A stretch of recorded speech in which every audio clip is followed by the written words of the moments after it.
आप सब जानते हैं राजनीति में कभी हम सत्ता में होते हैं, कभी विपक्ष में होते हैं। और आप सबने ये भी देखा 2013 में जब चुनाव हुए, हम लोग, हमारी पार्टी, हम सब लोग बुरी तरह हारे। और 2013 से लेकर 2018 तक जो समय था, वो समय हम सबके विपक्ष में रहने का था। हमने विपक्ष में रहकर, जो उस समय की मुख्यमंत्री थी वसुंधरा राजे जी, उनके पास इतना बहुमत था जो आजादी से लेकर अब तक इतना बहुमत किसी के पास नहीं रहा। 200 में से 163 विधायक बीजेपी के हुआ करते थे। उन 5 सालों में कांग्रेस पार्टी का अध्यक्ष बनने का सौभाग्य मुझे प्राप्त हुआ। लगातार उस शासन में जो गड़बड़ियां थीं, उसका पर्दाफाश करने का काम हम लोगों ने किया था। आप सब जानते हो, ये देश, ये प्रदेश इस बात का गवाह है।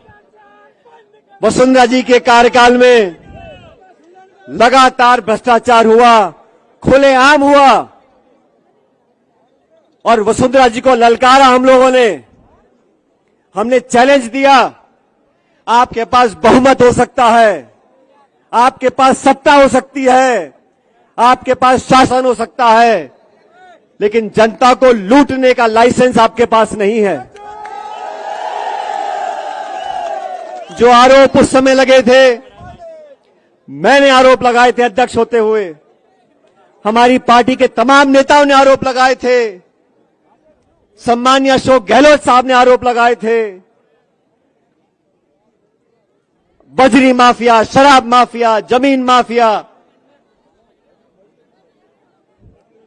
लोगों के बीच में घोटाला हुआ। 40,000 करोड़ रुपए का घोटाला हुआ।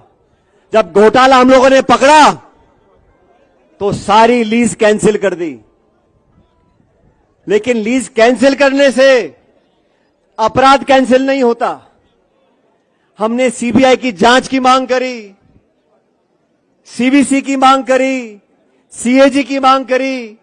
हम लोग दिल्ली गए और हमने मांग रखी थी, कितना बड़ा खान घोटाला हुआ, इसकी जांच, उच्च स्तरीय जांच होनी चाहिए। आप सब लोगों ने हमारी बात पर विश्वास किया। और राजस्थान में जहां कांग्रेस पार्टी सिमट कर सिर्फ 21 सीटों पर रह गई थी, आप कल्पना करो, हम सत्ता में थे और 20-21 सीटों पर आ गए थे। वो समय मुझे अच्छी तरह याद है।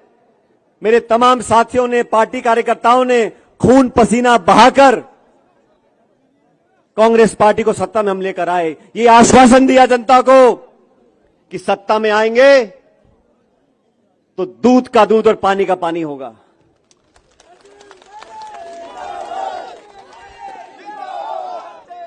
अभी 2 दिन पहले कर्नाटक में चुनाव पूरे हुए। वहां की भाजपा सरकार को हम सब ने कहा, और सही कहा, कि ये 40% की सरकार है, ये कमीशन खोर सरकार है। और उसी का कारण है, जब कर्नाटक में मतदान हुआ, आज हमारी पार्टी को बहुमत मिल रहा है वहां पर, तो इसलिए मिल रहा है, हम भाजपा को इसलिए आचार किया। कांग्रेस, हम सब लोग जनता के बीच गए, अपनी बात को रखा, और जनता ने आज मन बनाया कि भाजपा सरकार की विदाई तय करी कर्नाटक के अंदर। मैंने 3-3.5 साल तक इंतजार करने के बाद हमारी सरकार को, सम्मान्य मुख्यमंत्री जी को मैंने चिट्ठी लिखी, मैंने आवेदन किया उनको। मैंने कहा, आपने और हमने मिलकर जो तमाम आरोप लगाए थे, अब लगभग 3.5 साल हो गए, इन आरोपों की जांच होनी चाहिए। मैं आपसे पूछना चाहता हूं, उन आरोपों की जांच होनी चाहिए कि नहीं होनी चाहिए? मैं 1.5 साल तक चिट्ठी लिखता रहा। मैंने कभी सार्वजनिक रूप से इस बात को नहीं कहा। चिट्ठी लिखी, दोबारा लिखी, याद दिलाया, आग्रह किया, आवेदन किया, लेकिन ना तो जवाब आया मौन व्रत रखा और 1 दिन का अनशन किया। ये कहा कि वसुंधरा जी के कार्यकाल में जो तमाम आरोप लगे थे, हमने लगाए थे, भ्रष्टाचार हुआ था, उसकी जांच करें। आज से ठीक 1 महीने पहले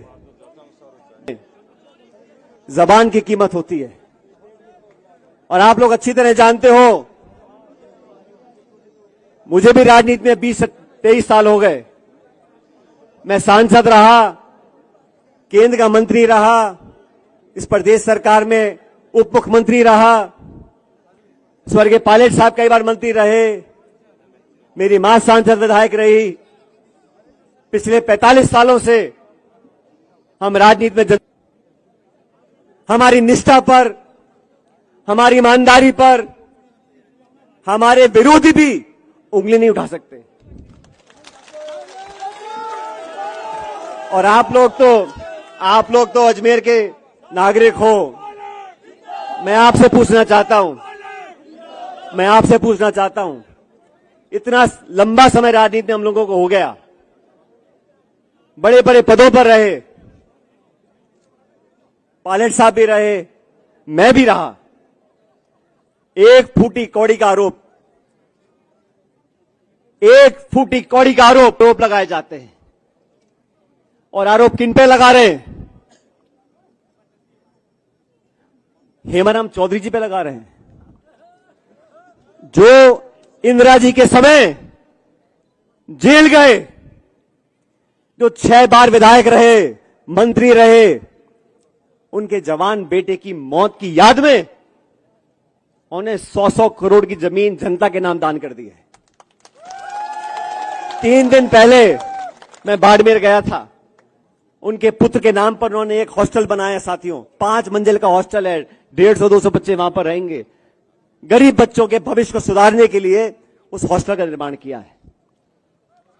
ऐसे लोग जो 40 साल से राजनीति में हैं, जिनका दामन बिल्कुल पाक साफ है, उन पर जब आरोप लगते हैं, ओला साहब का परिवार सत्ता में चुनाव लड़ रहा है। हम सब लोग राजनीति में हैं और राजनीति में जनता सब जानती है। कुछ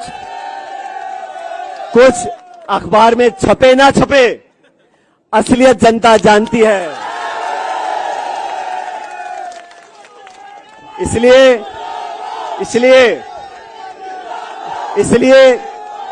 इस राजस्थान के अंदर, इस देश के अंदर हमारे समाज जवानों, आने वाला भविष्य आप लोगों का है।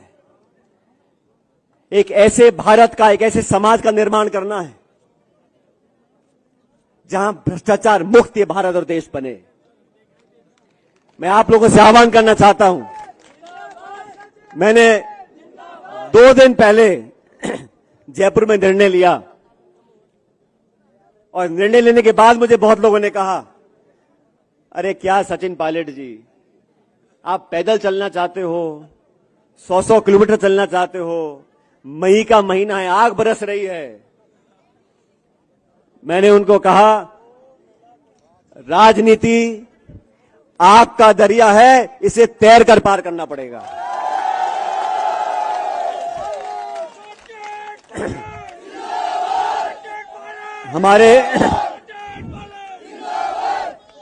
और इसलिए मैं आप लोगों के बीच में आज यहां पर आया हूं,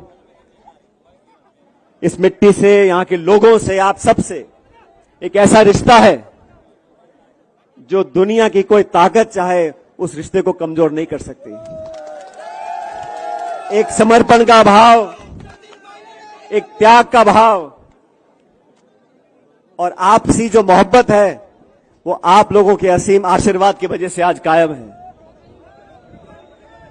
मैं तो आप लोगों से आवेदन करना चाहता हूं, इस देश में, इस प्रदेश में अगर सबसे ज्यादा कोई मौजूद है आज, तो हमारे नौजवान हैं। इन नौजवानों के भविष्य को बेहतर बनाने के लिए हमें नौजवानों का विश्वास कायम करना पड़ेगा। आज यहां अजमेर जो आरपीसी का ठिकाना है, पिछले कुछ समय में लगातार पेपर लीक हुए, लाखों बात नौजवानों के भविष्य की है।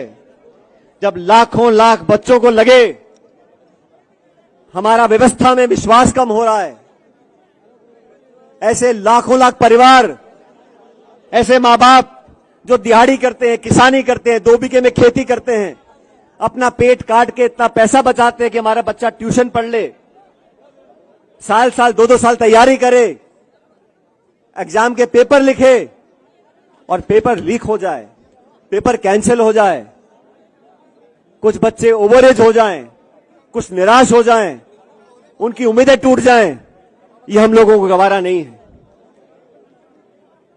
मेरे ख्याल शायद पहली बार जब से भारत आजाद हुआ है तब से किसी आरपीएससी के सदस्य को गिरफ्तार करने की नौबत आई है।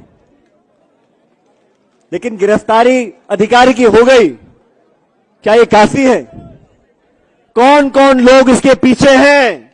मैंने राजस्थान भर में जाके आवाज उठाई थी और मुझे कहा गया कि पेपर लीक में ना तो कोई अधिकारी इन्वॉल्व है, ना कोई नेता इन्वॉल्व है। अरे जांच पूरी हुई नहीं, जांच पूरी हुई नहीं, कोई कैसे कह सकता है कि कोई अधिकारी नेता इन्वॉल्व नहीं है? आज एक अधिकारी पकड़ा गया जेल में, किसी दलाल के जयपुर के किराए के मकान पे बुलडोजर चल सकता है? तो ये कटारा जो पकड़े गए हैं, इस पर बुलडोजर क्यों नहीं चला?